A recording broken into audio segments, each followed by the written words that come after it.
Magandang araw po, welcome po sa aking channel, Love9 TV. Patalasasan po, meron po ba kayong mga properties na napapabayaan or non-performing assets? Plan nyo ibenta, pero wala kayong oras sa pagbenta nito. Kung ito'y pagkakatiwala nyo po sa amin, tawag lang po kayo sa aking numero, usap po tayo, gawin ko po ng video for free. Yes, libre po, wala po kayong babayaran. Tutulungan pa namin kayong mabenta ang inyong property. Kami na po bala sa marketing, sa boosting or paid ads. Even sa tripping, hindi na po kayo mapapagod sa pag-entertain ng mga buyers. Kami na po bala sa lahat. Tawag lang po kayo. Nandito po tayo ngayon sa Alfonso, Cavite kung saan meron po tayong bagong video presentation. Isang 2-story house. May lot area na 166 square meters. May floor area po ito na 260 square meters. Ito'y titulado. Buhay po ang may-ari, kaya wala po kayong maging problema sa documentation o sa transfer ng title. Nasa mataas na lugar, kita nyo naman, sa likod ditong bahay ay foggy pa. Ang estimated elevation above sea level ay 1,919 feet. Ang kagandahan po dito sa property na to ay meron pong nakabukod na portion ng bahay na 2 bedrooms. Ito yung meron pong motor sa harapan. Ito naman po ay yung garahe.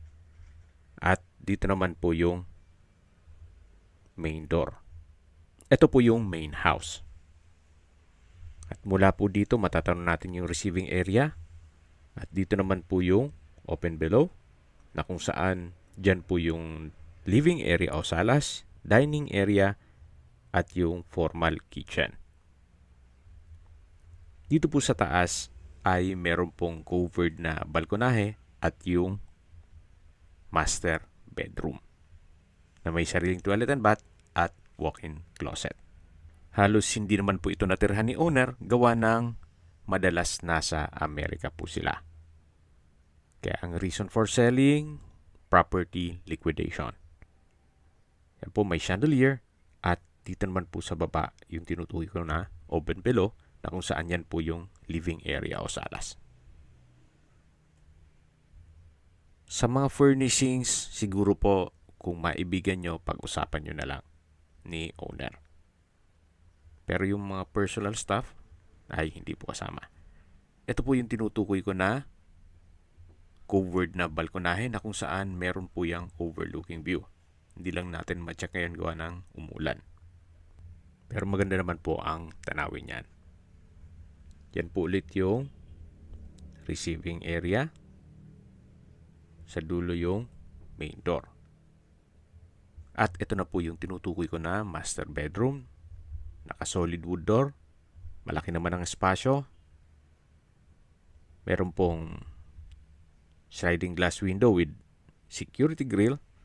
Naka-tile flooring. Maayos naman po ang pintura ng ceiling at wall.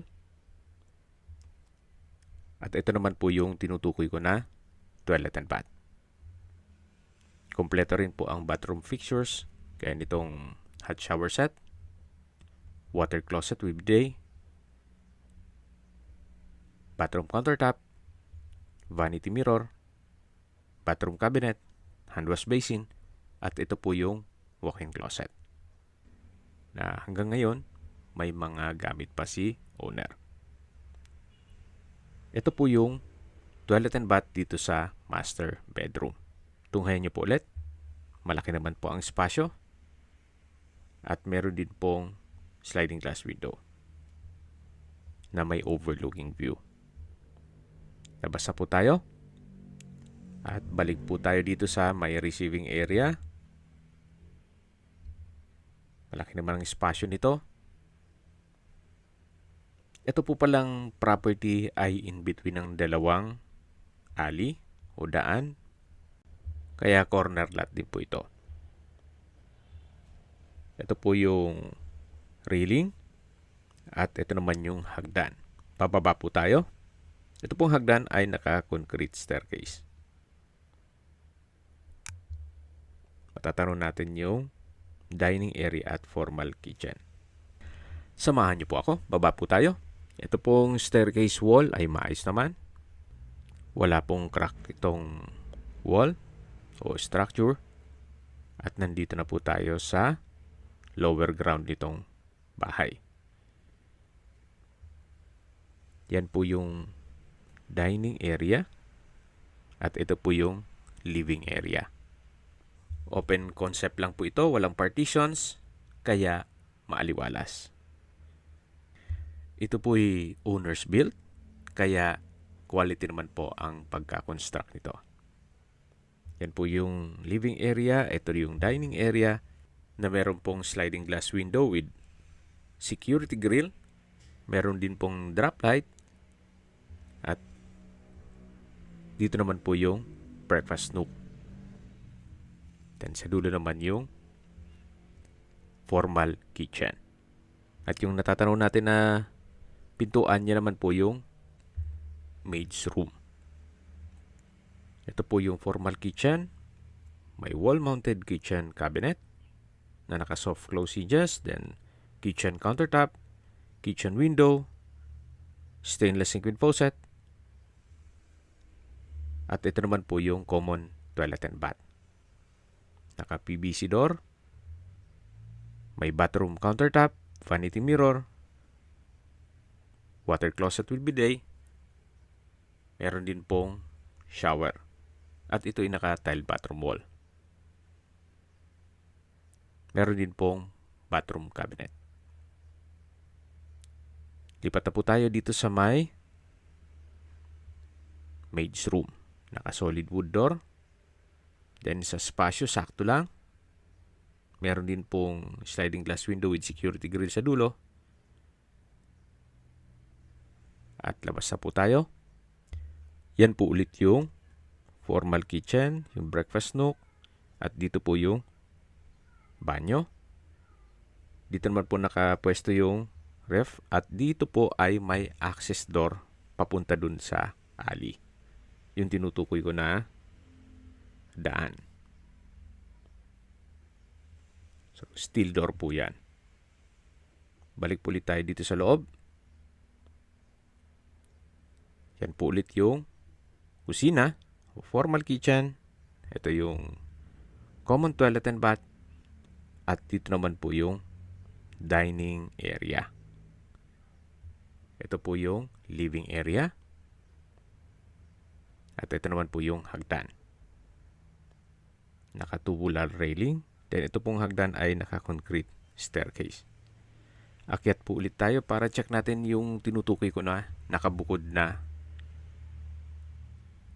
portion ng bahay na kung saan meron pong 2 kwarto at maliit na kusina.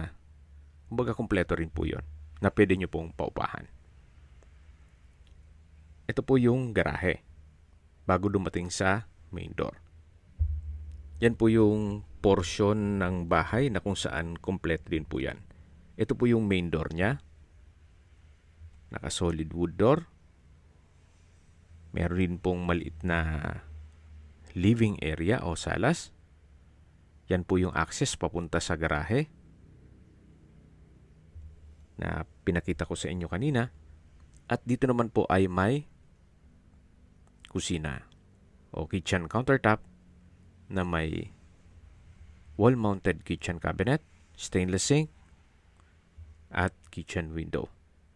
Ito po yung tinutukoy ko na pwede nyong paupahan o gawin yung transient house, pasok nyo sa Airbnb, especially kung may mga naghahanap ng murang rate.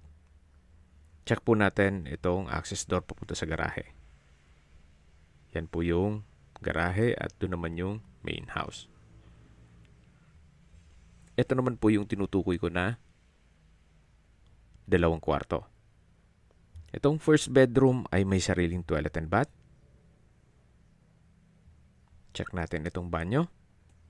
May bathroom countertop o hand wash basin, vanity mirror, hot shower set, naka-tile bathroom wall, at may water closet with bidet. Kompleto na rin po ito. Kung malaking pamilya po kayo, pwede na rin po ito. Dito po ay may 2 kwarto at 2 banyo. Then dun sa main house o kabilang side naman itong bahay ay meron pong 2 kwarto din. Ito po yung pang-4 na kwarto o second bedroom na rin nitong kabilang portion ng bahay. At katabi lang po nito ang common toilet and bath. na naka-tile bathroom wall, may shower curtain, hand wash basin, vanity mirror, so kompleto rin po. At water closet with bidet. Yan po ulit yung living area at yung access papunta sa garahe at yan naman po yung main door. Okay, sa distance, location at travel time portion na po tayo. Mula po sa Tagaytay Nasugbu Highway, ang distance is 2.4 kilometers at ang travel time is 6 minutes. Mula naman po sa Luksuhin Public Market, ang distance is 1.3 kilometers at ang travel time is 4 minutes. Mula naman po sa Twin Lakes, ang distance is 6.1 kilometers at ang travel time is 13 minutes. Mula naman po sa Tagaytay Rotonda, ang distance is 11.4 kilometers at ang travel time is 18 minutes. Kompleto na po doon gaya ng malls, hotels, restaurants, banks, schools, church at hospital. Yan po yung lagi kong binabanggit sa inyo na dapat nyo i-consider sa paghanap ng property yung meron pong malapit na hospital. Hindi ko naman po sinasabing sakitin kayo. Yan naman po for emergency purpose lang naman. At mula naman po sa Manila o sa airport, ang distance is 69.9 kilometers at ang travel time is 2 hours and 10 minutes. Okay, sa presyo na po tayo. Nag-markdown price na po si owner. Mula po sa 6.9 million pesos down to 5.8 million pesos net. Ibig pong sabihin, si buyer na po ang sasagot sa lahat ng taxes at expenses with regard to documentation. Kaya sa mga naghahanap po ng property na malapit po sa Tagaytay, na livable at wala na rin kayong papagawa, ito na po yung hinahanap nyo. 5.8 million, meron na po kayong 2-story house at possible na maging income generating. Kung negotiable, slightly negotiable naman po para hindi na tayo mapagod at mababa na po ang presyo ni owner. Kung may mga katanungan po kayo o gusto magpaset ng tripping dito sa property na to, tawag lang po kayo sa aking numero. At sa mga kababayan naman natin na sa ibang bansa, meron po akong WhatsApp, Viber at Telegram. Same number lang po, 0917-316-3399. Sa mga nagtatanong naman po ng aming Facebook, meron po aming Facebook page na Nov9TV at Facebook Real Video. Meron din pong TikTok at Instagram. May ibang YouTube channel po kami, the Nov9TV channel, Nov9TV Listings, Nov9TV On The Spot, Nov9TV Updates, at Nov9TV House Rental. Sana po naibigyan nyo ang video presentation. Paki-like and subscribe na lang po sa aking channel para ma-update din po kayo sa aking future listings. Kung sakali po hanap nyo yung mas malaking sukat ng lupa, meron din po kami ibang listings na pwede nyong pagpilian. Huwag po kayong mag-atubiling tumawag sa amin. Then, let us know your budget para malaman namin kung anong property pwede naming ilog sa inyo. Sa lahat pong viewers, subscriber at nagtiwala po sa amin, salamat po sa suporta. Ingat po kayo lagi at yung pamilya. Maraming salamat po.